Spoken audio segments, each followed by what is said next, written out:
Hujambo na karibu mtazamaji wa Zone Media. Jina langu naitwa Victor Moshi. Jeshi la Walinzi wa Mapinduzi ya Kiislamu la Iran IRGC limetangaza kuwa limefanya mashambulizi ya makombora na droni dhidi ya maeneo ya Israel likilenga uwanja wa ndege wa Ben Gurion pamoja na vituo vya kijeshi. Kupitia taarifa yake ya 15, IRGC ilieleza kuwa mashambulizi hayo yalikuwa sehemu ya awamu ya 18 ya Operation Ahadi ya Kweli 3 ambapo zilitumika droni za aina ya Shahed 136 pamoja na makombora ya hali ya juu yenye mafuta ya kimiminika na thabiti.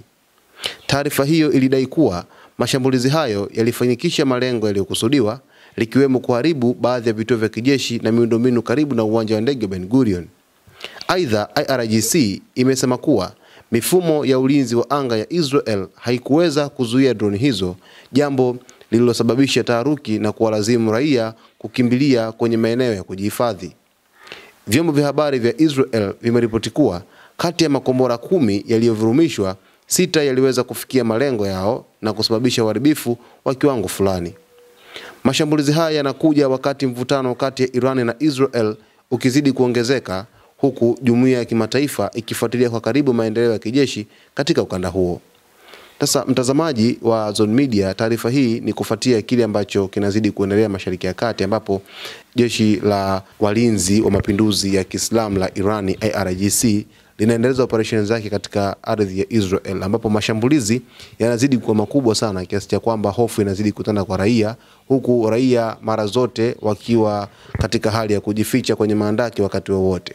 Na hiki kitu ambacho kinatokea hapa kinaleta hofu kubwa sana kutokana na maisha ambayo raia wa Israel sasa hivi wanayapitia, kwa sababu mashambulizi yamekuwa ni ya mara kwa mara kutokea. Usiku kucha umekuwa ni usiku mgumu sana kwa watu wa Israel, lakini vile vile taarifa zaidi zinazidi kuripoti kwamba majeruhi wanaongezeka nchini Israel, japokuwa idadi ya vifo vimekuwa haviwekwi wazi kama majeruhi ambavyo wanawekwa wazi. Lakini picha mbalimbali zinaonyesha kuwa sehemu nyingi za Israel sasa hivi zinabakia kuwa magofu kama kile ambacho kilionekana pale Gaza. Tumekuwa tukikupa taarifa kadha wa kadha hapa Zone Media, lakini tutaendelea kukuhabarisha mtazamaji wetu ili uweze kufahamu kila kinachoendelea Mashariki ya Kati. Cha msingi tu usiache kusubscribe channel yetu, lakini kulike video zetu, kucomment pamoja na kushare. Jina langu naitwa Victor Moshi.